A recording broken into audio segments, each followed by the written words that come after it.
Hello, my name is Gabby, and today I'll be talking about study tips for transitioning to university. So I'm from a UC, but the information I'll be talking about today is relevant for UC or CSU or really wherever. But I just figured since I know a lot of you at Moorpark are probably looking into UCs to transfer to, I'd speak a little bit about it. So first, UCs are on a quarter system, except for Berkeley and Merced. And so basically just what this means is you have a 10-week quarter um, where you learn the same information that you would in the semester system, except it's really accelerated. UCs also have large class sizes, and so your lectures would probably be in pretty big lecture halls. And this also means that TAs will do a lot of teaching and grading and discussion sections.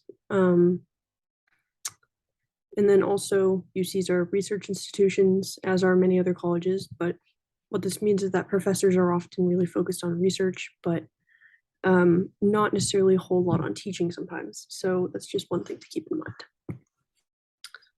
mind.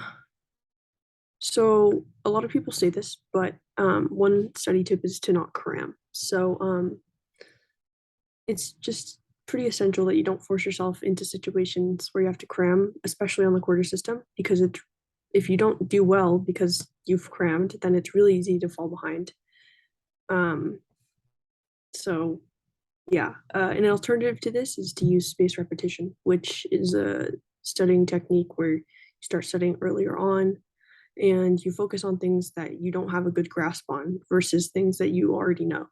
So one way you can do this is using Anki, which is a flashcard software that employs spaced repetition, and you can download that on your laptops. Um, you also shouldn't cram because you want to give yourself enough time to make sure if you understand things or not. And this is important because you want to give yourself enough time to ask questions that that you need to ask to the professor and go to office hours. So yeah.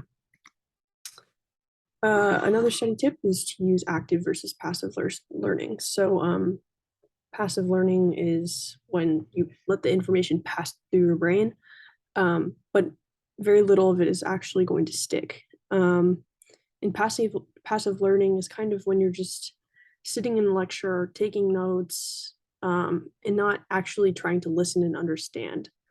Um, and if you're trying to listen and understand, that's what you do when you're active learning. Um, Active learning is when you're actually trying to interact with the material and make connections. And when you do that, you actually learn more. So, one way to be an active learner is to not write down what the professor is saying word for word unless you have to. So, in many cases, you can download a copy of the slides or notes and annotate them. Um, and this is good because you can focus on listening and understanding rather than just writing and copying things down. Um,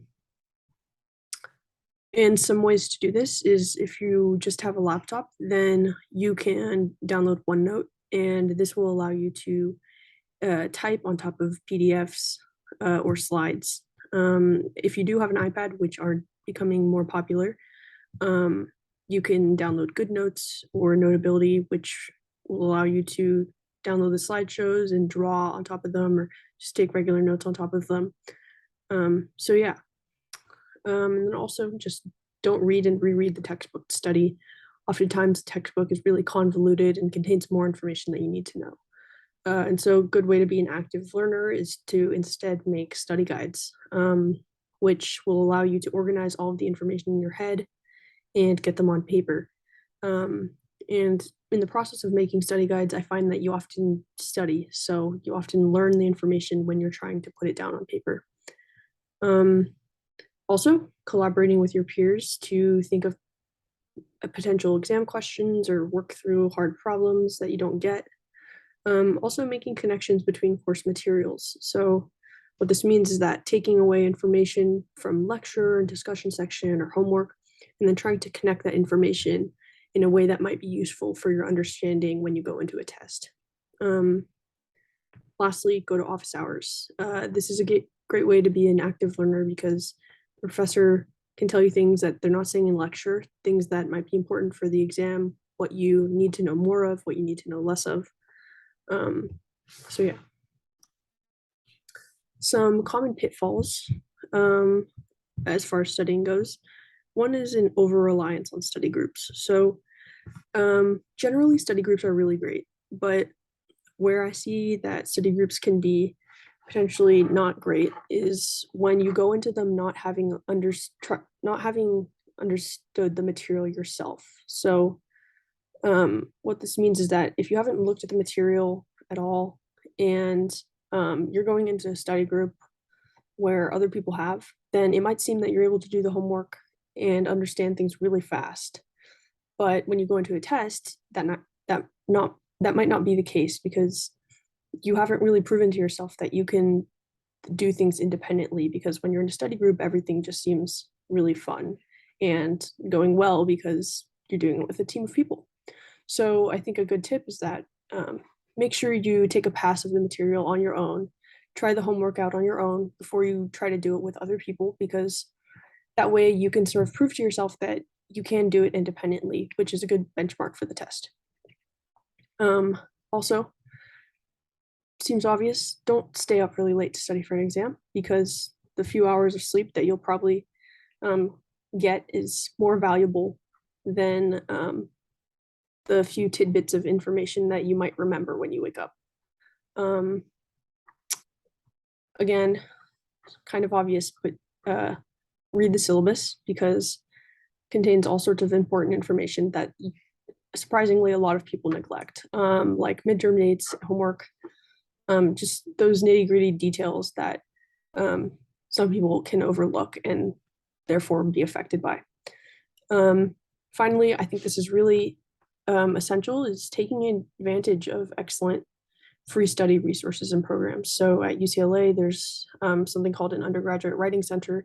And I think this is pretty common across universities actually, but you just bring your essay to them and they'll help you workshop it.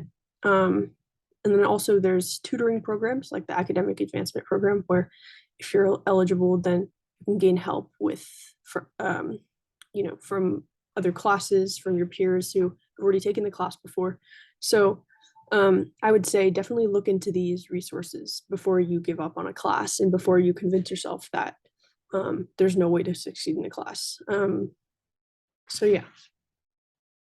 Speaking of, taking advantage of resources, I'm from a group at Moorpark called MC2UCLA, where we pair UCLA students with Moorpark students to give them mentorship. And you could ask questions about, study tips that I've discussed, or your transfer application or financial aid, really anything that you need help with the transfer application process. So if you're interested in joining, email mc2ucla@gmail.com. Also, if you have questions about this presentation, you can email me at gavville@g.ucla.edu. So yeah, thank you for listening.